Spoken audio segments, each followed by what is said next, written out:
Hi friends, అందరికీ నమస్తే. Friends, మన గార్డెన్లో ఎప్పుడైనా కూరగాయలు లేనప్పుడు అలా మీరు ఒక రౌండ్ తిరగండి. అందమైన పూలు చూసుకుంటూ ఏం జరుగుతుంది అనుకుంటున్నారు?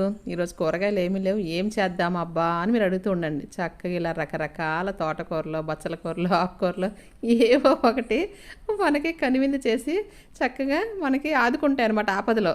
ఇవన్నీ మనం ఏంటంటే ఫస్ట్ కూరగాయలు ఉన్నప్పుడు అసలు చేసేస్తుంటాం, ముదిరిపోతూ ఉంటాయి, అలా ఉండిపోతాయి మన గార్డెన్లో. మీ కూరగాయలు లేనప్పుడు కూడా మనకి గార్డెన్ అమ్మ ఏదోటి ఎంతో కొంత ఇస్తూనే ఉంటుంది అనమాట. నేనైతే మాత్రం ఈరోజు కూరగాయలు ఏం చేద్దాం ఇలా రౌండ్ తిరుగుతూ ఉంటే ఇన్ని రకాల తోటకూరలు అయితే మాత్రం కనువిందు చేసాయి. ఇప్పుడు మీరు చూసారు కదా, పింక్ తోటకూర, ఇదేమో చిలక తోటకూర అంటారు, కొయ్యి తోటకూర అంటారు, దేశవాళ నాటు తోటకూర అంటారు, అలాగే డబల్ కలర్ తోటకూర, రెడ్ తోటకూర, పెరుగు తోటకూర, ఇలా ఒక్కొక్కటి దొరికినా లాస్ట్కి 1 కేజీ ఆకు అయిపోతుంది అనమాట. ఇదండి మన మిద్దె తోట మహత్యం. అయితే మాత్రం చాలా హ్యాపీగాను, ఏమీ లేకపోయినా కూడా మనకి ఇలా ఎంతో కొంత ఇస్తూనే ఉంటుంది అనమాట.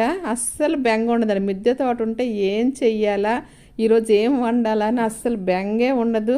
అర్జెంటుగా మార్కెట్కి వెళ్ళే పని కూడా ఉండదు. అసలు ఒకరోజు మనకు తీరిక అవ్వదు మార్కెట్కి వెళ్ళడానికి కూడా. అయినా కూడా మన కూరలకు ఇబ్బంది ఉండదు. ఇది అబ్బా మిద్దె తోట చేస్తే లాభం. ఏమి లేకపోయినా చక్క ఈ విధంగా ఉంటుంది. చూసారు, ఇవన్నీ కూడా అసిరచ్చేసి వదిలేస్తాను. ఈ తోటకూర అంతా విత్తనాలు వచ్చేసింది. చక్క దీన్ని అయితే మాత్రం నెక్స్ట్ విత్తనాలు మన ఫ్రెండ్స్కి అయితే ఉంచుతాను.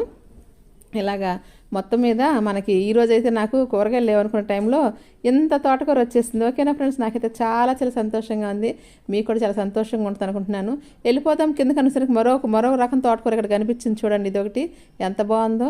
ఇలాగా ఏదో ఒక్కొక్క కొమ్మ దొరికినా కూడా ఒక బోల్డ్ అంత ఆకుకూర అయిపోతుంది. మధ్య మధ్యలో పూలోటి చాలా అందంగా మళ్ళీ పలకరిస్తూ ఉంటాయన్నమాట. ఓకేనా ఫ్రెండ్స్, ఈ వీడియో మీకు నచ్చుద్ది అనుకుంటున్నాను. నచ్చితే ఒక లైక్ చేసేయండి. ఇలాంటి వీడియోలు మీరు మరిన్ని చూడాలనుకుంటే మా ఛానల్ని సబ్స్క్రైబ్ చేసుకోండి. సబ్స్క్రైబ్ చేసుకుంటే నా వీడియోలన్నీ కూడా మీ నోటిఫికేషన్కి వస్తే డైలీ మీరు ఎంజాయ్ చేయొచ్చు. ఓకేనా, బాయ్ బాయ్.